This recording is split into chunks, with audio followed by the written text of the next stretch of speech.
Hello friends, welcome to my channel Khushi education. कैसे हैं आप सभी? उम्मीद करती हूँ बेहतर होंगे, बढ़िया होंगे। डेली बायोलॉजी क्लासेस जो है वो चैनल पर देख रहे होंगे।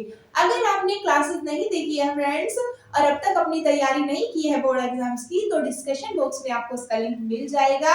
आप देख सकते हैं यूपी बोर्ड 10th क्लास की जो क्लासेस चल रही है, आपको प्लेलिस्ट में सभी क्लासेस जो है वो इजीली प्रोवाइड कराई गई है, आप देख लीजिएगा।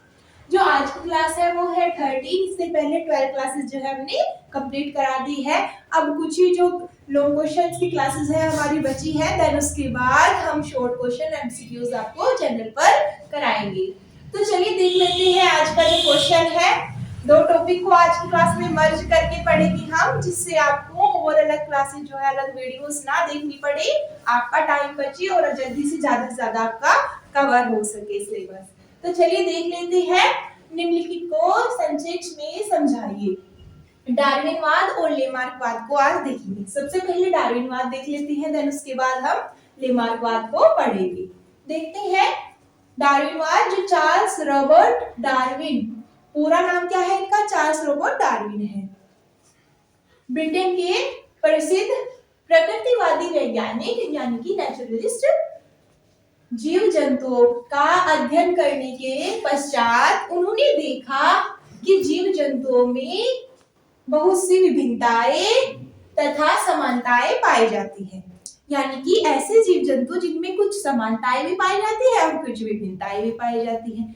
एक स्थान पर रहने वाला जो जीव होते हैं उनमें काफी विभिन्नताएं पाई जाती है एक दूसरे से, और कुछ ऐसे होते हैं जिनमें समानताएं भी पाई जाती है। देखने के लिए मिलते हैं हमें ऐसे जीव, जैसे कि हम देख सकते हैं जैसे चीता, शेर, बिल्ली, एक दूसरे से हमें काफी समानताएं भी मिलती है, लेकिन जो उनकी जाति होती है वो अलग अलग होती है। ये देख सकते हैं हम पाई जाती है। जीव विकास के ऊपर उन्होंने अपनी पुस्तक, यानी कि जो उन्होंने अपनी पुस्तक भी लिखी थी, जिसमें उन्होंने काफी सारे जीवों की विभिन्नताएं, समानताएं, इन सब को उदाहरण सहित दिया था। तो जो उनकी पुस्तक का नाम था, ये भी आपको ध्यान रखना होगा, वो है organic organ of species by natural selection में प्रकाशित किया। डार्विन के सिद्धांत को प्राकृतिक वर्णवाद भी कहते हैं, प्रकृति वर्णवाद भी कहते हैं। तो यहाँ से भी आपको क्वेश्चन पूछा जा सकता है कि डार्विन के प्रकृति वर्णवाद का वर्णन कीजिए, तो आपको इस तरह से करना होगा। तो अब कुछ पॉइंट्स भी देख लेते हैं इनके।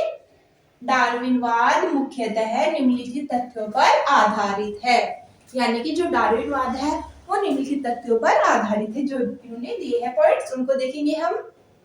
देख लेते हैं फर्स्ट पॉइंट को। जीवों में संतान उत्पत्ति की प्रचुर क्षमता। सभी जीवधारियों में संतान उत्पत्ति की अपार क्षमता होती है, जिसके कारण उन जीवों की संख्या बढ़ती रहती है। यानी कि अपनी पीढ़ी को बढ़ाए रखने के लिए जीवों में संतान उत्पत्ति की क्षमता होती है।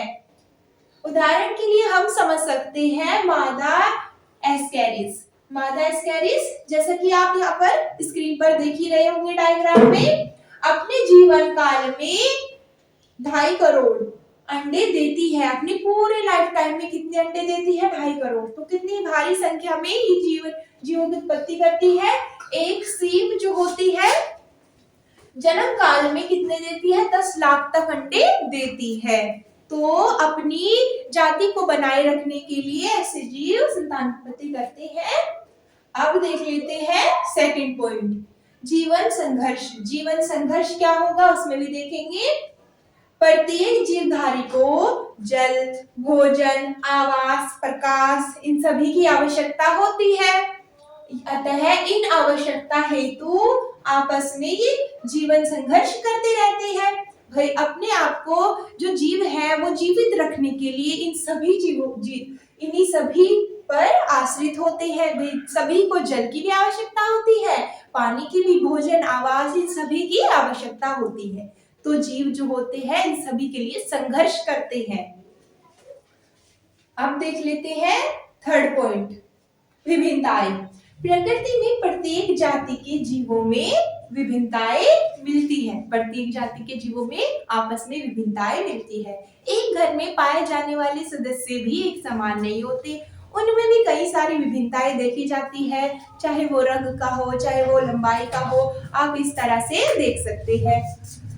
ये विभिन्नताएं जीवों को वातावरण में अनुकूलित बनाने के लिए होती है। ऐसी विभिन्नताएं जीवों को वातावरण में अनुकूलित बनाने के लिए होती है। अब मैं यहाँ से आपको समझाती हूँ अनुकूलित क्या होता है। अनुकूलित ऐसा होता है ऐसे जीव जो अपने आप को किसी भी आवास में अपने आप को ढाल लेता है, चाहे सर्दी हो चाहे गर्मी हो, वो अपने आप को अनुकूलित बना लेगा। तो जो बना लेते हैं वो ही जीव जीवित रह पाते हैं, अनुकूलित हो जाते हैं, वे जीव जीवित रहते हैं। जो नहीं कर पाते अपने आप को अनुकूलित, वो नष्ट हो जाते हैं। हम समझ सकते हैं जो सीप होती है अपने जन्म काल में 10 लाख अंडे देती है। अब सभी से जो है वो एक वैसे सीप बनेगा नहीं, क्योंकि कुछ जो है वो वातावरण में अनुकूलित नहीं रह पाते तो नष्ट हो जाते हैं, और कुछ ही शेष जीवित रह पाते हैं जो अपने आप को अनुकूलित कर पाते हैं।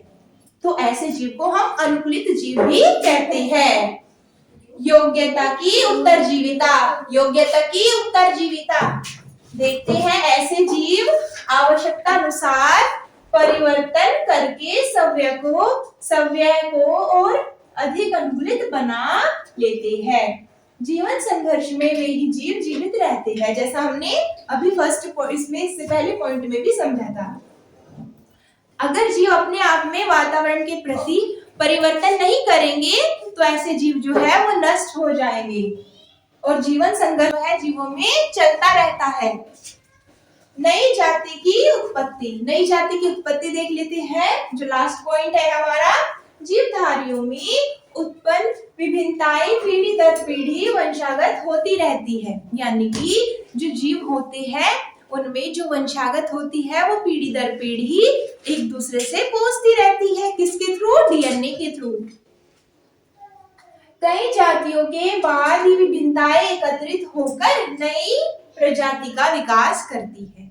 ये विभिन्नताएं एकत्रित हो जाती है शरीर के अंदर, जब शरीर में विभिन्नताएं आती है, और इन्हीं विभिन्नताओं के कारण नए जीव की उत्पत्ति होती है। नई पीढ़ी के सदस्य पुरानी पीढ़ी से अलग होते हैं। किसके कारण? विभिन्नताओं के कारण बिल्कुल भिन्न होते हैं, और इन्हें ही नई जाति का सदस्य मान लिया जाता है। परिवर्तन से जो जीव का नया विकास हुआ उसे ही नई जाति मान लिया जाता है। अब उदाहरण के लिए और अच्छी समझ लेते हैं, जैसे हम शेर देखा है हमने, चीता देखा है, बिल्ली और तेंदुआ, वो जो होते हैं वो कहीं ना कहीं स्ट्रक्चरली बाह्य रूप से समान दिखाई देते हैं, लेकिन जो इनका माना जाता है, जो डार्विन थे उन्होंने कहा है कि इनकी पूर्वज कहीं ना कहीं एक ही रहे होंगे, इसी कारण ये एक दूसरे के समान लगते हैं। लेकिन एक जो उनकी पूर्वज है वो समान होने के कारण ही ये अलग अलग वातावरण, अलग अलग अनुकूलित के कारण, अलग अलग आवासों में रहने के कारण एक दूसरे से विभिन्नता के कारण अलग हो गए, जिसके कारण इनका जो भारी संरचना है वो समान होने के कारण भी भिन्न है। तो आई होप आपको ये जो टॉपिक है डार्विनवाद का अच्छे से क्लियर हो गया होगा। तो चलिए फ्रेंड्स, अब देख लेते हैं लेमार्कवाद। अभी हमने समझा था डार्विनवाद। आई होप आपको डार्विनवाद जो है अच्छे से क्लियर हो गया होगा। तो अब देखेंगे लेमार्कवाद।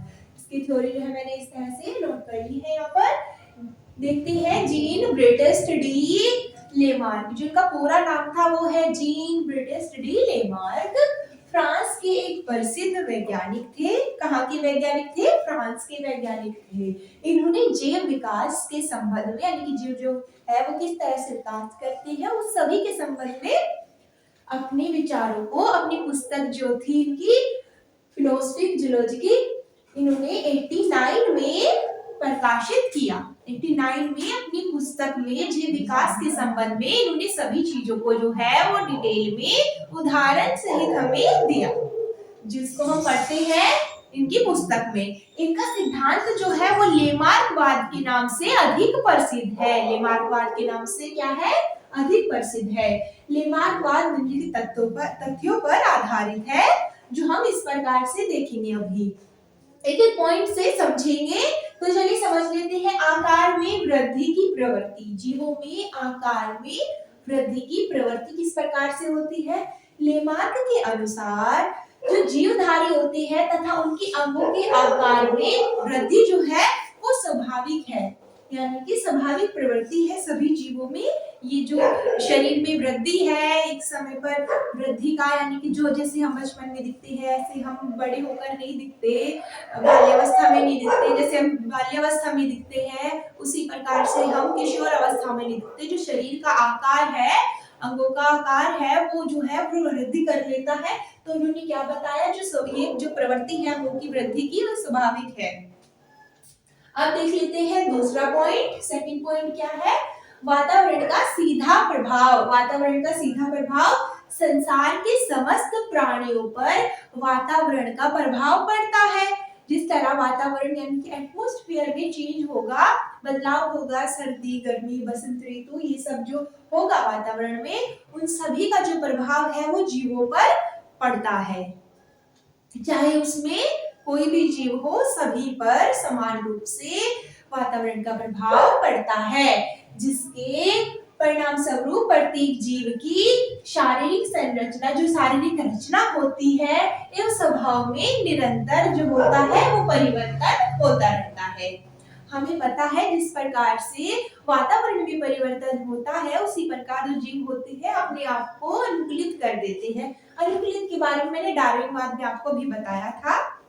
जैसे ही सर्दी होगी तो हम जो है ऊनी वस्त्र पहनने लगेंगे, गर्मियों में सूती वस्त्र। तो इस प्रकार हम वातावरण की अकॉर्डिंग अपने आप को ढाल लेते हैं, परिवर्तन कर लेते हैं। तो आई होप आपको ये समझ में आ गया होगा पॉइंट। अब देख लेते हैं थर्ड पॉइंट, अंगों का उपयोग तथा अनुप्रयोग। ये क्या है? अनुप्रयोग। अब देख लेते हैं वातावरण के प्रभाव के परिणाम स्वरूप जीवधारी अपनी अंगों का उपयोग या अनुपयोग करते हैं। उपयोग में आने वाले अंग अधिक विकसित हो जाते हैं। ऐसे अंग जिनका जो जीव है वो अधिक उपयोग करता है वो क्या होते हैं? वो अधिक विकसित होने लगते हैं शरीर में। और जिनका उपयोग न होने लगता है, यानी कि इसके विपरीत ही उपयोग न आने वाले अंगों का धीरे धीरे हास्य होने लगता है। ऐसे अंग जिनका उपयोग कम होने लगता है, हास्य यानी कि कम होने लगता है, वो धीरे धीरे समाप्त की प्रवृत्ति में आ जाते हैं, विलुप्त की प्रवृत्ति में आ जाते हैं। जो अंग होते हैं वो धीरे धीरे लुप्त भी हो जाते हैं। कभी कभी ये अंग अवशेषी अंग या वेस्टिजियल ऑर्गन्स के रूप में पाए जाते हैं। अब ये ऐसे अंग होते हैं जिनका उपयोग तो शरीर में नहीं होता, लेकिन ये लुप्त रहते हैं, ये दिखते नहीं है। जैसे कि यहाँ पर पॉइंट में लिखा भी गया है कि लुप्त रहते हैं, दिखते नहीं है। ऐसे मानव में भी कई सारे अवशेषी अंग पाए जाते हैं, जैसे कि मानव पूंछ। आपने सुना होगा कि हमारे जो पूर्वज है वो बंदर थे, इसीलिए वो पूंछ जो है वो अवशेषी अंगों के रूप में पाई जाती है। अपेंडिक्स जो है हमारे शरीर में, कान की हड्डी जो है अंदर की ओर, इस तरह के ऑर्गन्स बहुत सारे हैं जो शरीर में पाए जाते हैं, जिनका कोई कार्य नहीं होता, जो लुप्त होने लगते हैं। तो उन्हें क्या कहते हैं? हम अवशेषी अंग कहते हैं। अब देख लेते हैं अपार्जित लक्षणों की वंशागति। अपार्जित लक्षणों की वंशागति क्या है? अंगों के अधिक उपयोग अथवा अनुप्रयोग से विकसित विभिन्नताओं को उपार्जित लक्षण कहते हैं।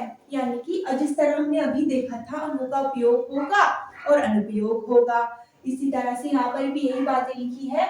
यहाँ पर विभिन्नताओं को उपार्जित लक्षण कहते हैं। यही जो लाइन है हमने डार्विनवाद में भी पढ़ी थी, तथा ये जो लक्षण होती है ये पीढ़ी दर पीढ़ी यानी कि इस तरह से पहुंचते रहेंगे, संचारित होते रहेंगे, एक जीव से दूसरे जीव में, फिर दूसरे जीव से तीसरे जीव में, इस तरह से ये होते हैं संचारित, यानी कि चलते रहते हैं ऐसे लक्षण। और एक नई प्रजाति विकसित हो जाती है, इन्हीं विभिन्नताओं के कारण एक नई जाति विकसित हो जाती है। तो आई होप आपको ये जो टॉपिक है वो अच्छे से क्लियर हो गया होगा फ्रेंड्स। आज का जो होमवर्क है वो है लार में कौन सा एंजाइम पाया जाता है। इसका जो आंसर है आपको कमेंट बॉक्स में देना होगा फ्रेंड्स। तो अगर आपको इस जो आज क्लास है दोनों टॉपिक्स में कोई भी डाउट है फ्रेंड्स तो आप मुझसे कमेंट बॉक्स में पूछ सकते हैं। तब तक के लिए मिलते हैं नेक्स्ट वीडियो में। तब तक के लिए take care, bye bye friends. Thank you for watching.